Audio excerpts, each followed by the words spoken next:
Assistant Public Defender Sandra White on behalf of Derek. Take the name for the record. Derek Shipman. This case opens quietly, but don't let that fool you.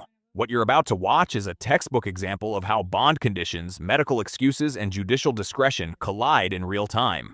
We're dealing with two separate defendants, two very different legal postures, and one judge, Judge Simpson, who has zero patience for half answers or procedural games.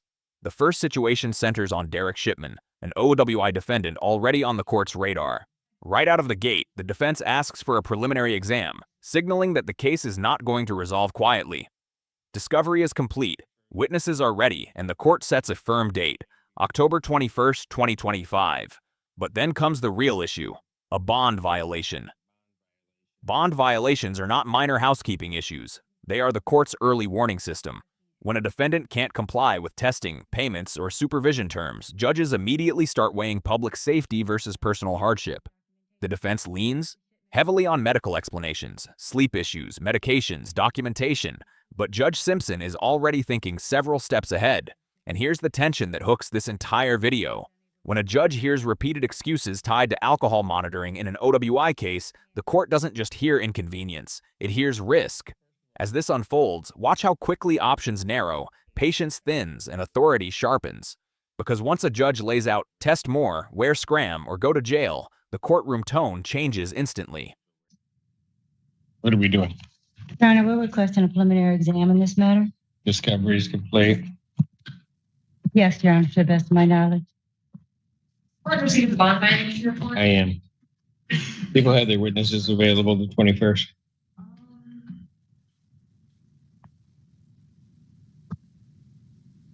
You know, we can try for that date. I had extended a plea form, plea offer to the defense, so I just was surprised to hear the question exam, but we'll try for that date. October 21st, 2025, 9 a.m. before me. We have a bond violation. Have you seen that, counsel? I have not discussed it with Mr. Shipman. It's my understanding they're requesting extra testing.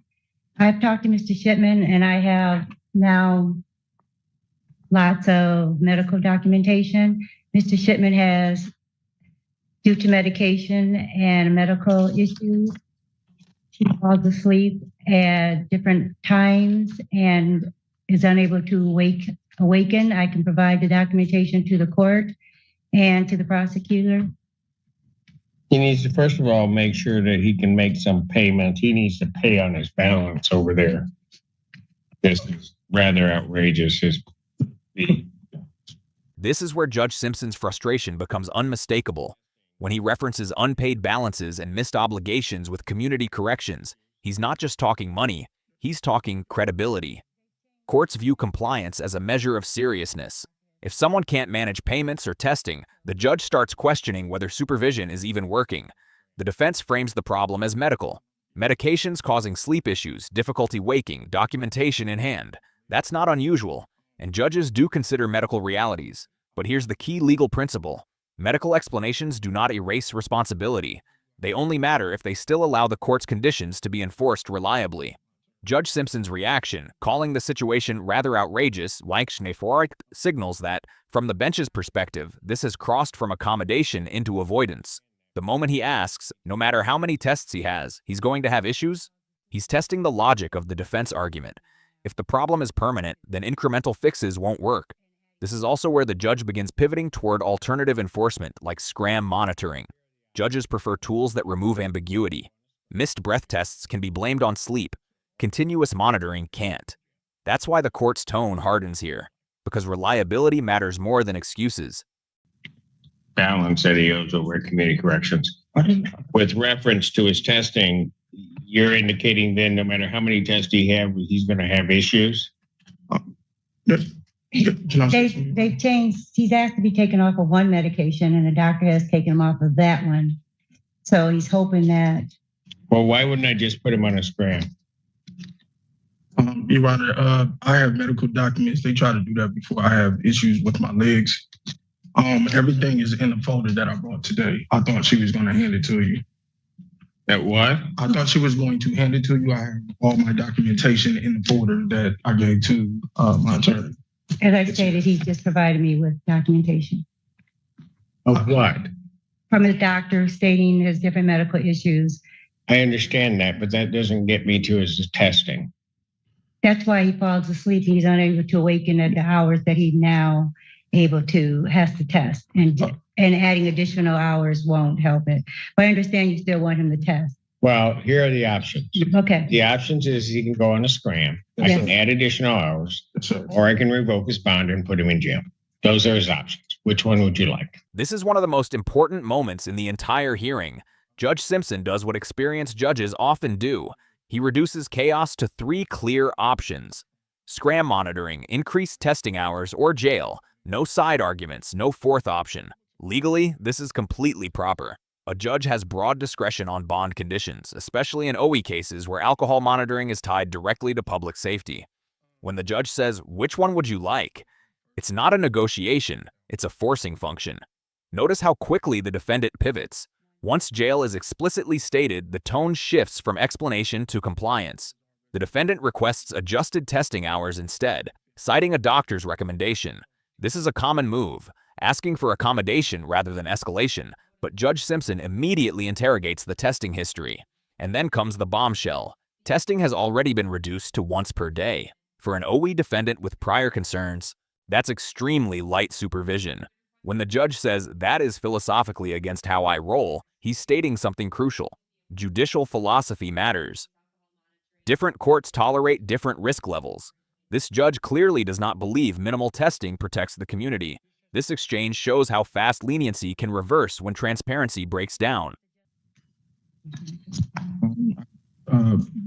The additional testing will be fine, Your Honor. But I did want to ask for one request. My doctor did ask if it could be adjusted from the 6 to 9 to 8 to 11. That would give me a chance to be able to wake up and not miss any more tests. And again, I do have the documentation from You're on 3 times a day per testing now, or 2 times? One time in the morning. At first it was 3, then I got it down to 1 He tests 1 time a day. in the morning. Who put it down to 1? I'm on probation at the 15th, and I've been doing it since. Oh, dear. Yeah, I think unfortunately where this is an OWI where the defendant is charged with trafficking, which no bank pass out of the bill, BAC .22, and then has a RNO attached to that. When he's in contact with the police, I would request a SCRAM. I have the same concerns the court has expressed about if there's issues with being able to be awake to complete tests, then I think continuous alcohol monitoring is the best and most appropriate way to keep communities safe. He's testing 1 time per day? Yes, Your Honor. If we could just adjust that to 8 to 11, 8 to... No, 1 time per, I don't even understand why bother.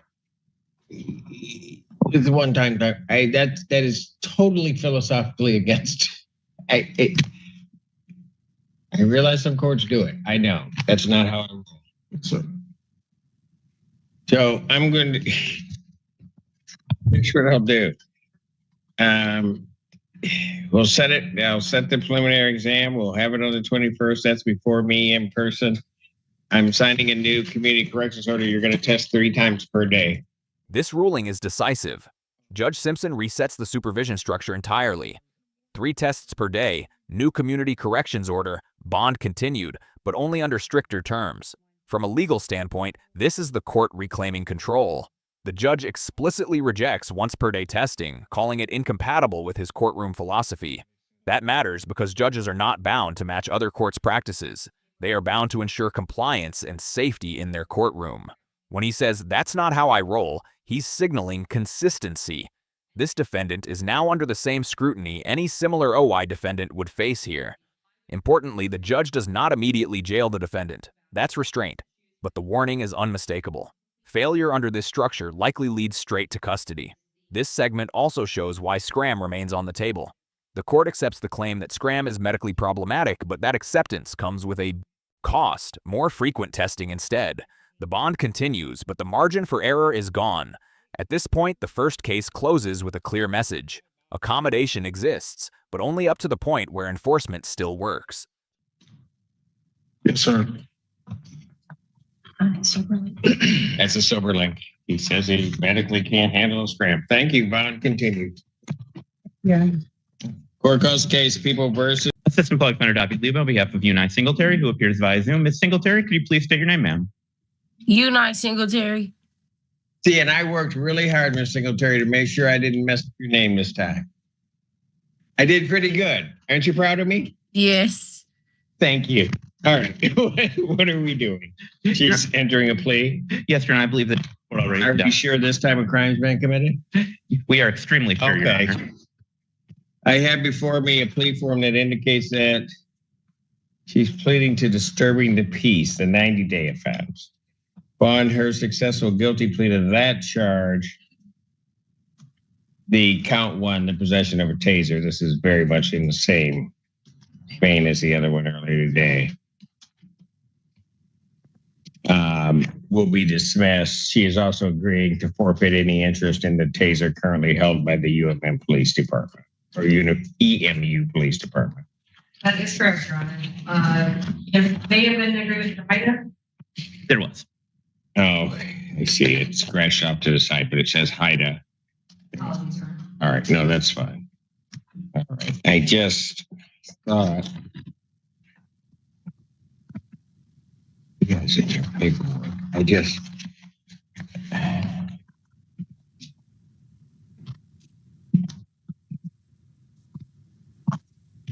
I don't have defense counsel's signature on the plea form. Your Honor, if I may approach. Yes. Oh.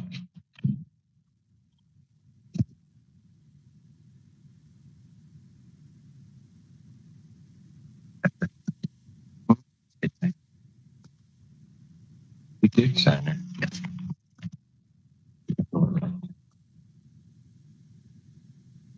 Where? That's your signature? Yes, yes. All right, whatever.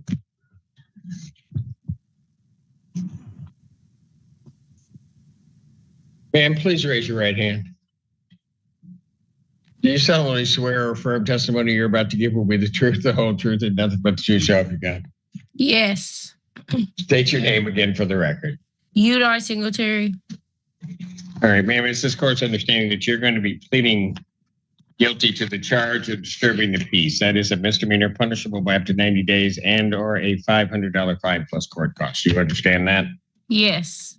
This section is pure constitutional housekeeping, but it's critical. Judge Simpson walks Ms. Singletary through her rights: trial, appeal, coercion, voluntariness. This isn't just ritual. Courts must create a clear record that the defendant understands exactly what she's giving up. What's notable here is how carefully the judge verifies each answer. Short responses like yes are accepted, but they're stacked, each one building a legal wall that protects the plea from later challenge. Then comes the pivot. The judge reminds her he is not the sentencing judge. That matters. Pleading guilty doesn't end the case. It transfers risk. Sentencing outcomes are never guaranteed, and defendants often misunderstand that. The factual basis portion is where things get shaky. Ms. Singletary describes playing around with a taser, unfamiliarity with Michigan law, brief hallway exposure. This is where judges start listening differently, because when a defendant minimizes conduct while pleading guilty, courts get uneasy. This is the tension. She wants closure, but her own words suggest uncertainty. Judges are trained to catch that, and Judge Simpson absolutely does. All right. You also understand, ma'am, that while I'm taking your plea, I would not be your sentencing judge, and you would be sentenced before Judge Barr in the 14A2 District Court. You understand? Yes. Understanding all of that, you still wish to plead guilty? Yes. And to that charge, how do you plead? Guilty. Now, you understand that by pleading guilty, you'll not have a trial of any kind. Yes. You had previously signed an advice of rights form, is that correct? Yes. Do you have any questions regarding any of those rights? No.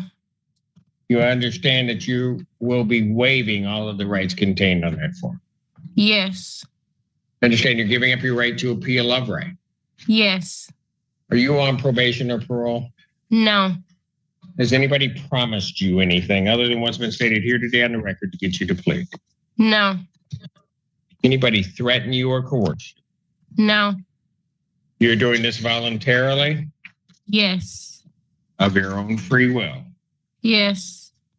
and because you believe that you are indeed guilty. Yes. Hang on one moment, Ms. Wiley.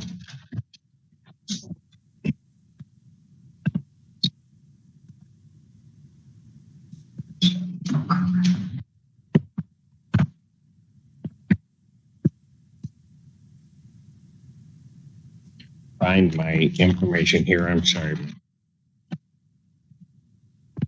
On the date of December 12th, 2024, at the location of Putman Hall, EMU, Eastern Michigan University, City of Ypsilanti, what did you do on that date that makes you think that you're guilty?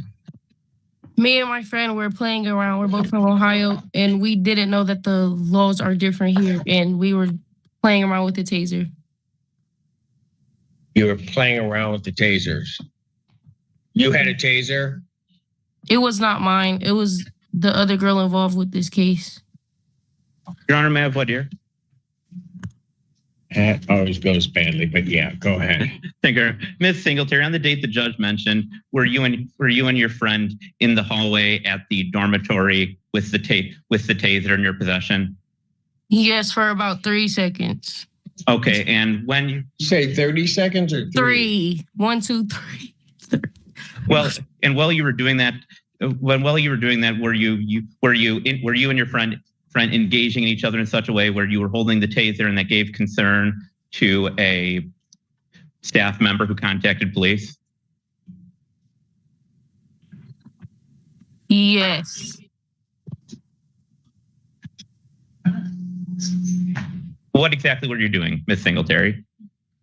We were playing, me and my friend are both from Ohio. We were playing around with her taser that she had brought onto the campus. I never would have known that there was a taser if it would. It's her taser. We were playing around. We ran into the hallway for about 3 seconds. And once we noticed that, like, we're doing too much, we came back in and now we're here. So This exchange is where the plea truly starts to unravel.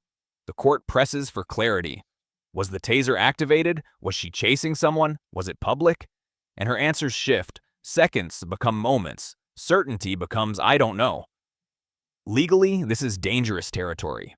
A guilty plea requires an admission to facts that satisfy the elements of the offense. If the defendant can't clearly articulate what she did, the court risks accepting an invalid plea. Judge Simpson's intervention, telling her it's okay to say I don't know, is actually protective. He's preventing her from talking herself into legal trouble just to get it over with. This is also where we see a human moment. She's overwhelmed, inexperienced, and clearly anxious. She explains she wasn't arrested, wasn't expelled, and didn't realize the situation would escalate. That confusion is common, but courts can't base rulings on confusion. This segment raises an important question for ABA viewers. Should someone plead guilty just to end stress, even if they don't fully believe they're guilty? When you say you were doing too much, do you mean that you were saying you were creating a scene that caused attention? yes.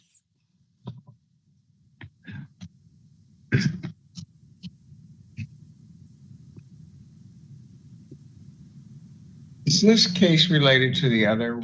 No, Your Honor, may I report here? Sure. Ms. Singletary, did you chase your friend / roommate with that taser? Yes. It wasn't my And did roommate you- though. Okay, your friend. And did Yes. you arc it? Did you activate it while you were chasing her?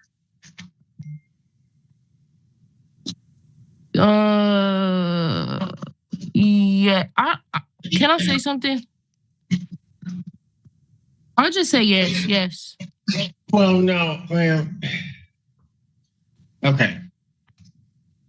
Can I get say it. something? No, just listen. I know, and it gets hard. This is the second time that we've been through this.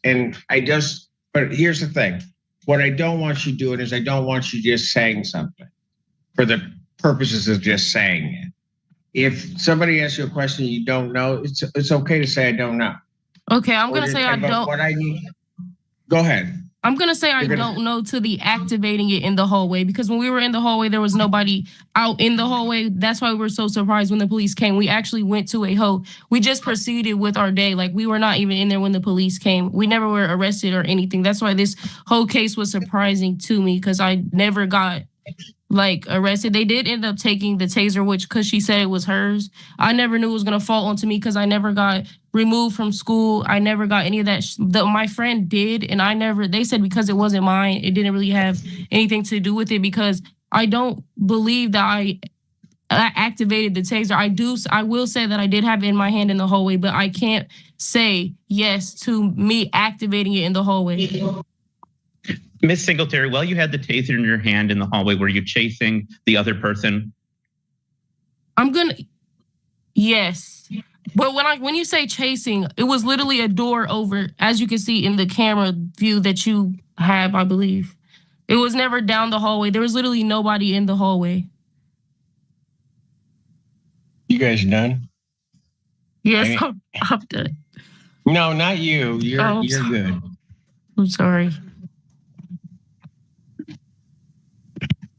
Can I say something else?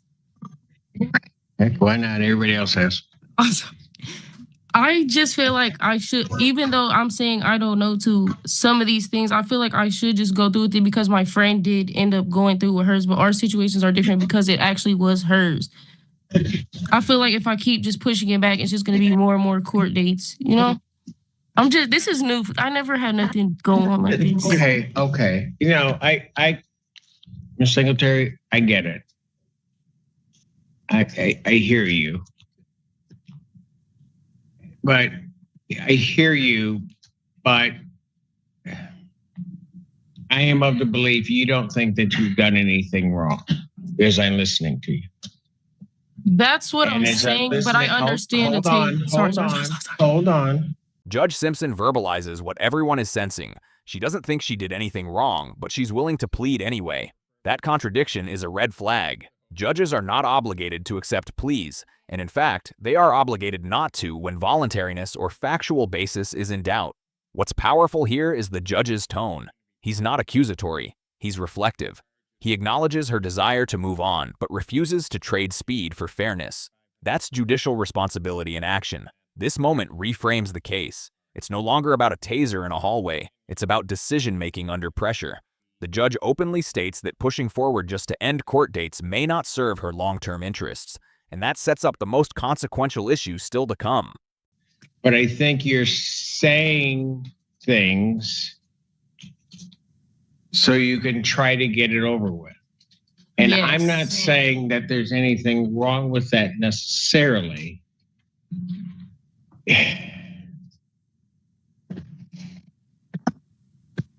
What year are you in school?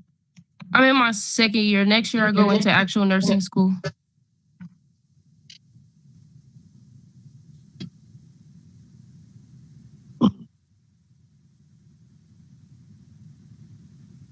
Council approach. Singletary. Yes. All right. Here's what I'm going to do. Okay. Mm-hmm. There are two major concerns here, and I have to make sure before I take a plea that everything at least has been explored and explained to you. Part of the reason that we're here today is because I didn't feel that that was happening the last time, right? Okay. Yes. So we're here now. I have some concerns about what your legitimate feelings about your participation in the case are, and whether or not you're really guilty of anything. And so I have some hesitancy to accept your plea based upon that. But there's a more overriding issue in a certain respect for the court, and that's as to whether or not you've fully been advised of all of the reasonable consequences that are there, including what are called collateral consequences. One of those collateral consequences for you revolves around your education. This is the heart of the entire hearing. Judge Simpson raises collateral consequences, the effects of a conviction that exist outside the sentence itself. For Ms. Singlery, those consequences involve nursing school and licensure. This is something many defendants are never told. A misdemeanor conviction, even with no jail time, can follow someone into licensing boards, background checks, and professional reviews. The judge explicitly states that even a fine-only outcome could still ripple into her future career. Legally, this matters because courts want to ensure defendants understand not just punishment, but impact, especially for students, especially for professional tracks. The judge's experience shows here. He doesn't predict disaster, but he insists on informed risk assessment. That's why he refuses the plea, not out of punishment, but protection. This raises a critical viewer question. Should courts slow cases down when the long-term stakes outweigh the short-term? Relief? Right? And what's your aspirations in terms of being a nurse are, correct? So there needs to be some understanding, or at least an assessment. I'm trying to put this very carefully, but an assessment of what it may mean for your entry and maintaining yourself in nursing school, as well as once you finish that with flying colors, whether or not there may be ramifications regarding licensure.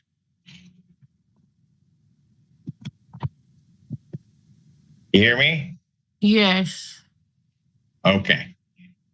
I think all of that needs to be explored and a discussion had with you about all of that before you make some decision about what you're going to do.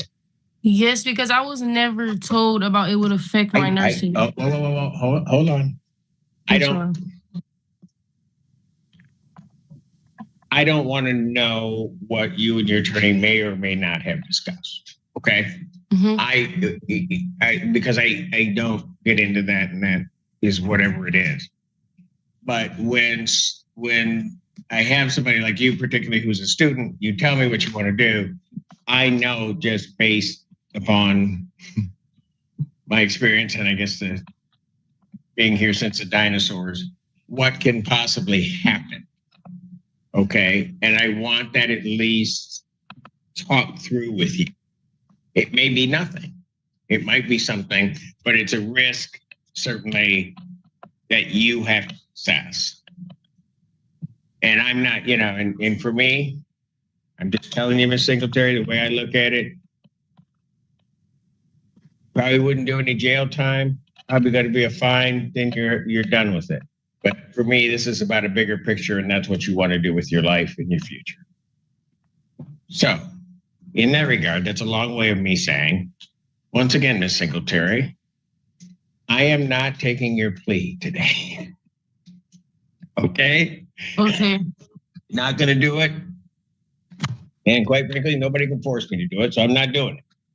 I'm going to adjourn this out to allow that entire conversation to take place so you understand what are not only maybe actual consequences of your plea, but what may be that collateral stuff coming at you, coming up into this next year and even beyond that. Okay. Fair enough? Yes. I know you said you wanted it over. You mad at me? No. Okay, I didn't care, but I just thought I'd ask. Okay. Here's what I'm going to do. Probable cause conference in this case is going to be adjourned to November 6th, 2025, 9 a.m. or as your invite indicated. This time the defendant's bond will continue. Judge Simpson makes his final call. He will not accept the plea today. He adjourns the case to allow full discussion of consequences, particularly how this charge could affect Miss Singlary's education and future licensing. Bond continues. No punishment, just time. This ending perfectly encapsulates the role of a judge, not just to process cases, but to prevent irreversible mistakes. In the first case, we saw enforcement and boundaries. In the second, we saw restraint and foresight. Same judge, same courtroom, completely different outcomes based on context. The broader takeaway is clear. Court isn't just about guilt, it's about consequences. Some are immediate, others take years to surface. And the best judges understand the difference. If you found this case as thought-provoking as it was revealing, make sure to hit the like button, share your perspective in the comments, and subscribe for more in-depth courtroom breakdowns that go beyond the surface of the law.